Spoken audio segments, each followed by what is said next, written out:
खुलुमबाय प्राइम 24 हेडलाइन्सआव आं रमेन बर'। 7 सेप्तेम्बर खालारखालि मोनाबिलिनि 4 रिंगायाव खौसेथि बर' सुबुं आफादनि बानजायनायाव बिटिसिनि बायजोआव थानाय गंनैसे गुबुन गुबुन जिल्ला ओनसोलफोर जेरै धेमाजि, लखिमपुर, मरिगाव बायदियाव गुबुन गुबुन माहारियारि आफाद जेरै एबसु, आबोफ, बड' साहित्य सभा आरो रायजो राजाफोरखौ लानानै जयै सुबुं खुद्रिनाय आरो होसिख्रावनाय हाबाफारि लानाय जादों। जोंनि खौरांगिरिफोरनि सिगाङाव बिथांमोना फोरमायनाय बादिब्ला थांनाय आसामनि बाजेट सेसनाव BKWSCखौ दाफुंना होयैनि थाखाय बे हाबाफारिखौ लानाय जादों।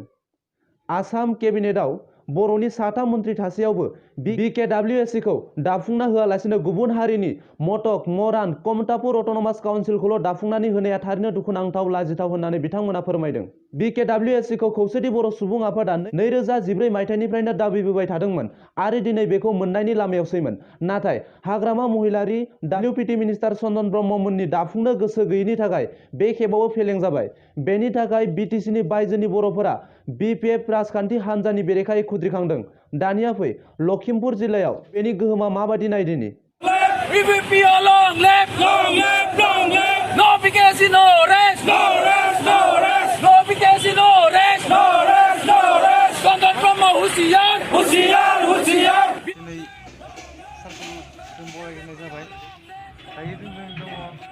लखिमपुर डिस्ट्रिक्टनि UPPOनि बोसोनगिरि मानगोनां मुस्रि बडि बसुमतारी सार, बे सारनिफ्राय माखासे दिनैनि हाबाफारिनि गेजेरजों रायजो राजानो सारा मा मेसेज हरनो सानो? प्राइम 24 हेडलाइन्स लखिमपुर जिल्ला बिथांमोननि जि पर्टेल निउसनिसिम जोंनि UPPOनि जानानै रोजा रोजा साबायखर जासिबाय आरो बे समाव जोङो दिनै जि मोनसे जांख्रिथाय लाबोदों बा मेसक्रेइं जि हाबाफारि जों लादों, बे हाबाफारिया जोंनि लखिमपुर जिल्ला हिसाबै खोब गोग्गोमै जादों आरो गोबां सुबुंफ्रा जोङो जमा जानो हादों आरो बिथांमोननि जि दुखु दाहा बा जोंनि लखिमपुर जिल्लानि जि दुखु दाहा बा बर'फोरनि बिटिआरनि बाहेर बा बिटिसिनि बाहेरनि बर'फोरनि जि गांनाय उखैनाय बेखौ बिथांमोना फोरमायदों आरो बेवहाय जोङो खोब दुखु मोनदों। थांनाय एसेम्ब्लियाव दाखालि थांनाय जि एसेम्ब्लियाव जोंनि बाहेरनि बर'फोरनि थाखाय जि बर' कसारि वेलफेयार अट'नमास काउन्सिलखौ बिथांमोना मानगोनां चन्द्रन ब्रह्म बिथाङा बा जोंनिनो गावनि मिनिस्टार, बर'निनो मिनिस्टार बिथाङा जोंनो होआखिसै बा बिल पास खालामाखिसै। बिनि थाखाय जोङो खोब दुखु मोनदों। जोङो बाहेरनि बर' हिसाबै दुखु दाहा जोंनि गोरबोआव हाबनानै दं। बेनिखायनो जोङो नैबे समाव जोङो बाहेरनि बर' हिसाबै जों होख्रावफिनदों आरो बिथांखौ जों खावलायो जे चन्दन ब्रह्म बिथां आरो जोंनि आसाम सरकार बिथांमोनखौ जों खावलायो जे थाबैनो बाहेरनि बर'फोरनि थाखाय बर' कसारि वेलफेयार अट'नमास काउन्सिलखौ थाबैनो जोङो बिल पास खालामनानै होनांगौ आरो अर्डिनेन्स जारि खालामनायनि गेजेरजों थाबैनो जोंनो बर' कसारि वेलफेयार अट'नमास काउन्सिलखौ होनांगौ। आरो बेवहाय जोङो मोनसे खोथाखौ जों बुंनो सानो जे जोंनो जुदि जाय सरकारा बा जाय जोंनि पार्टिया जोंनि बर' कसारि वेलफेयार अट'नमास काउन्सिलखौ होगोन, बिथांमोनखौनो जोङो फैगौ इलेक्सनाव बिथांमोनखौनो जोङो भटखौ होगोन। नाथाय बिथांमोना जोंनो सिगाङावनो होग्रोनांगोन, अब्लासो जोङो बर' जाथि हिसाबै जों बाहेरनि बर' हिसाबै बिथांमोननो जोङो भट होनानै बिथांमोनखौ जों देरहाहोनो हागोन बा जों देरहाहोगोन। बे खोथाखौबो जों बुंफानो लुबैयो। बेनिखायनो बे समाव जोङो मोनसे रिकुवेस्ट खालामदों आसाम सरकार, मानगोनां सर्बानन्द सन'वाल बिथां आरो चिफ मिनिस्टार आरो लोगोसे मानगोनां हेमन्त बिश्व शर्मा सार बिथां सोलोंथाइ मन्त्रि बा जोंनो रांखान्थि मिनिस्टार बिथांमोनखौ जों रिकुवेस्ट खालामदों जाहाथे जोंनो थाबैनो बर' कसारि वेलफेयार काउन्सिलखौ थाबैनो सोरजिनानै होनांगौ आरो जों बाहेरनि बर'नि रांखान्थि, राजखान्थि बा समाजखान्थि बायदिसिना बिथिङाव जोङो बर' हिसाबै थांना थानो लुबैनाय जि सानस्रि बा जों थांना थानायनि जि मोन्थाय, बे मोन्थायखौ जोंनो होनांगौ। गोजोन्थों। साबायखर थाबाय सार। दिनैनि हाबाफारियाव सारा मा बुंनो सानो? गिबि गिबियावनो प्राइम 24 हेडलाइन्स गासै दैदेनगिरि बिथांमोननिसिम लखिमपुर जिल्ला खौसेथि बर' सुबुं आफादनि जानानै आं गोसो गोरबोनिफ्राय साबायखर बावहरनाय थाबाय। दिनै जोङो लखिमपुर जिल्ला हिसाबै दिनै जोङो मास क्राइं लानाय जादों। बेखौ मानो होनबाथाय जोंनि जि खौसेथि बर' सुबुं आफादनि जि डिमान्ड, बै डिमान्डआ दाखालि थांनाय आसाम एसेम्बलि सेसनाव 3 सेप्तेम्बरनि जि बिल पास जानो गोनांमोन, बेयाव जोंनि BKWSC नि जि बिल पास जानो गोनां बेखौ जोंनि बर'निनो सासे गेदेमा आसामनि मन्त्रि केबिनेट मन्त्रि चन्द्रन ब्रह्म बिथाङा जोंनि BKWSC नि जि बिल पास जानो गोनां बेखौ बिल पास खालामनो हायाखै मानोना बेयाव बिथांमोना गुबुन हारिनि जि अट'नमास काउन्सिल मोनथाम काउन्सिल होनांबाय नाथाय जोंनि जि सिगांनिफ्रायनो जि दाबि दंमोन बे दाबिफोरखौ बिथांमोना मावफुंनो हायाखिसै बेयाव आं बेखौनो बुंनो नागिरदों दिनै चन्द्रन ब्रह्म बिथाङा आसामनि केबिनेट मन्त्रि जानानैबो जोंनि बर'नि सासे बर' जानानै बिथाङा बर'नि जि साननाय बे साननायफोरखौ दिनै केरपेटेट खालामनो नाजादों मानोना बिथांमोना गावसोरा बेसेबा बोसोर BTC आव थानाय मोनब्रै जिल्लाखौ लानानै BTC जानायनि उनाव गावसोरो राजखान्थियारि जि मोन्थाय बे मोन्थायखौ लानानै दंबाय दं नाथाय जोंनि BTCनि बायजोआव थानाय बर'फोरा बेखौ जोङो खाबु मोननाय जायाखै बिनिखायनो जों चन्द्रन ब्रह्मखौ दिनै हुसियार खालामनो नागिरदों मानोना फैबाय थानाय जि सम बे समफोराव नोंथांमोना जुदि जोंनि BTCनि बायजोनि बर'फोरखौ लानानै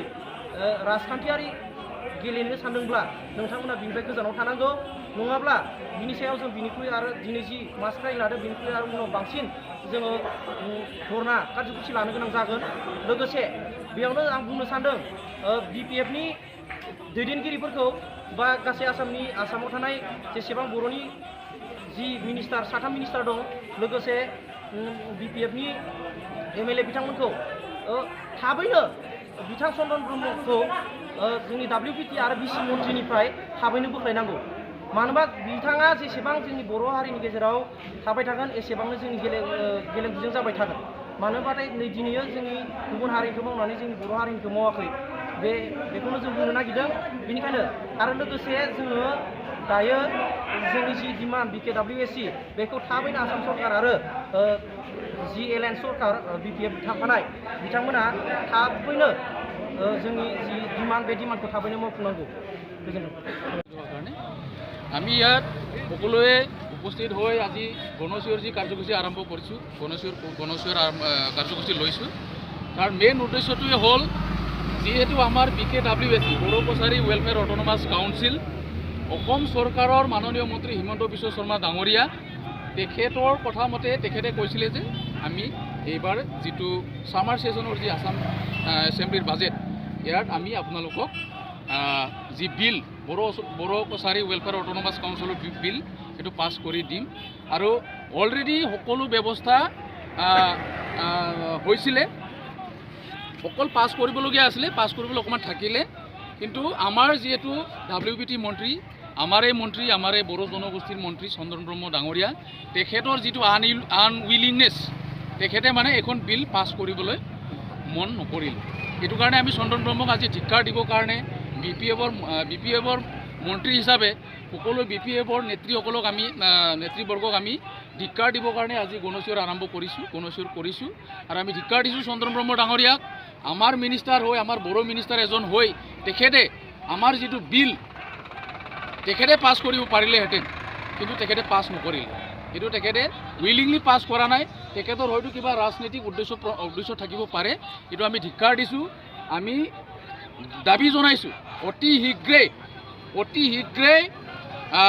আমাৰ যি বড়ো কছাৰী ৱেলফেয়াৰ অট'নমাছ কাউন্সিলৰ বিল এইটো পাছ কৰিব লাগে অন্যথা আমাৰ আন্দোলন অব্যাহত থাকিব মাহিয়া চকুৱে আছে সেইকাৰণে আমি এই যি সংকটময় অৱস্থা যিটো COVID-19 যি সংক্ৰমণৰ অৱস্থা বানপানী গৰাখনে তাতকৈ ভয়ানক ৰূপ লৈছে আমাৰ এই আন্দোলন অব্যাহত থাকিব আমি মৃত্যু নোহোৱা পৰ্যন্ত আমি চিঞৰি থাকিম যিহেতু সাংবিধানিক ন্যায্য প্ৰাপ্য আমাক অনতি পলমে লাগিবই চন্দন ব্ৰহ্ম গো বেক চন্দন ব্ৰহ্ম গো বেক BPF মুৰ্দাবাদ অতি শীঘ্ৰে BKWSC গঠন কৰক অতি শীঘ্ৰে BKWSC গঠন কৰক জয় বড়ো হাৰিণী ঘুমনি বৰুৱা খুচে যা ঘুমনি বৰুৱা খুচে যা ধন্যবাদ फरायग्रोबाय जोङो सारा दिनैनि मासख्रायनि हाबाफारियाव रायजो राजानो मा मेसेज हरनो सानो प्राइम 24 हेडलाइन्सनि निउस चेनेलनि मानाव गेदेर नोंथांमोन गासैनिबो बे समाव मोनाबिलिनि गाहाम हामलायनायखौ जासिग्रोनाय जाबाय। दिनैयो खौसेथि बर' सुबुं आफादनि थांखि बायदियै लखिमपुर जिल्ला खौसेथि बर' सुबुं आफादाबो दिनै सुबुं होसिख्रावनाय मास क्राइं एबा गणशियर जि हाबाफारिखौ जों लानाय जादों आरो बेनि गेजेरजों जों माखासे मेसेजखौ जों होनो सानदों जे बिटिसिनि बायजोआव थानाय बर'फोरनि मास वेटेड नेबाय थानाय आसा खालामबाय थानाय बर' कसारि वेलफेयार अट'नमास काउन्सिल बे बर' कसारि अट'नमास काउन्सिलखौ बिटिएफनि मन्त्रि बा एमएलए आरो आसाम सरकारनि मन्त्रि WBT मन्त्रि चन्दन ब्रह्म बिथांनि जि षड़यन्त्र बिथांनि जि बादा होनाय बिथांनि हेंथा होनायनिफ्राय हेंथा होनायनि थाखाय दिनै बर' कसारि अट'नमास काउन्सिला दिनै मोगथाङाव महर मोनासै। जों बेखौ मोजाङै मिथिगौ आसाम गभर्नमेन्टआबो थांनाय 31 आगस्तनिफ्राय जानो गोनां एबा 3 सेप्तेम्बराव जानो गोनां जि आसाम एसेम्बलि सेसनावनो बिथांमोना बर' कसारि वेलफेयार अट'नमास काउन्सिलखौ बिलखौ लाबोनो थाखाय आसाम सरकारनिफ्राय मन्त्रि चन्दन ब्रह्म बिथांखौ खावलायदोंमोन, नाथाय बिथाङा माखासे अजुहात दिन्थिनानै बिथाङा बिलखौ लाबोनाय जायासै। जों उनाव मिथिबाय जे बिथाङा बिलखौनो बानायखायाखै होननानै जों मिथिदों, बिथांनि खुनु अफिसियेल प्रसेसआनो जायाखै होननानै जों मिथिदों। बिनि थाखायनो जोङो बे होख्रावनाय हाबाफारिनि गेजेरजों खावलायनो लुबैदों जे बिथांमोना बिटिसिनि बायजोआव थानाय बर'फोरखौ खालि राजखान्थि डिरेक्सनावल' राजखान्थि जिहेतु मा होनो बिथांमोना राजखान्थि डिसिसन बा राजखान्थियावल' बिथांमोना जोंखौ बाहायबोबाय थादों, जोंनि थाखाय बिथांमोना जेबो हाबा मावाखै। बिनि थाखायनो जोङो नोंथांमोननि मिडियानि गेजेरजों जों खावलायदों जे बिथांनि जि WBT आरो BC जिथु डिपार्टमेन्ट बे डिपार्टमेन्टखौ आसाम सरकारा थाबैनो बोख्लायनांगौ आरो आसाम सरकारा गावनो आलादायै मोनसे सिस्टेमजों अर्डिनेन्सनि गेजेरजों बर' कसारि वेलफेयार अट'नमास काउन्सिलखौ लाबोनांगौ होननानै जों नोंथांमोननि चेनेलनि गेजेरजों जों खावलायनो लुबैयो। गोजोन्थों। मरिगाव जिल्लायाव बेनि गोहोमा माबायदि नायदिनि? माने जातिनि मोजां मन्त्रिमोन बिथाङा जुदि बिथाङा सिनि मोनाबा बिथांनि जातिनि थै गैया नामा? बिथाङा जातिनि मोनसे माबा गैया नामा? बिथाङा जुदि मरान राजबंशीनि जुदि बिखौ होनो हायोबा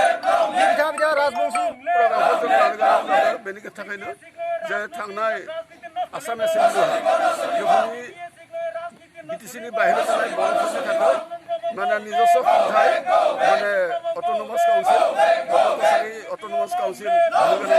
नाथाय चन्दन ब्रह्मआ फाव फान्दायनानै जोंफोरनि बे बिलखौ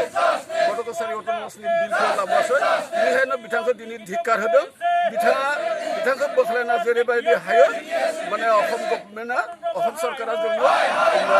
माबाखौ होथारनांगौ, जोंनि बर' कसारि अट'नमास काउन्सिलखौ रादाबखौ दैथायहरदों लखिमपुरनिफ्राय कृपाचार्य ब्रह्म, मनरन्जन नार्जारि आरो मरिगावनिफ्राय गबिन बाग्लारि।